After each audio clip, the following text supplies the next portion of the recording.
Anaitwa Jonti. Polisi wa kwanza kuingia hapa na bunduki live. Mambo Jonti?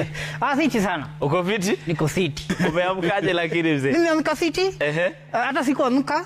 Juu ninatoka job. Si unaona niko na uniform. Oh, umetoka night shift? Na bunduki. Utajalala. Ninatoka Tale Nakuru kwa Jenga. Kuna warasta tulikuwa tuna arrest hapo. Arasta si walipewa nyumba. Hata walitoa nyumba lakini kulikuwa na kesi. Juu unajua hajazoea list. Okay. Sasa usiku mzima walikuwa nafinya inaenda juu na so waneharibu list.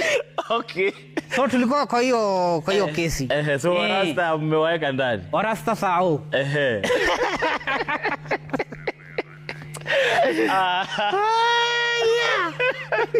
Haya. Tuko citizen. Tuko citizen mzee. Namtengeneza uraina ya watu wafupi. Sawa mzee. Azio kutoka Mola afutwe hakuna. Hakuna. Mrano alikuwa yani Mola alikuwa na yake. Mola alikuwa na yake. Mweke zoti. Okay, sawa.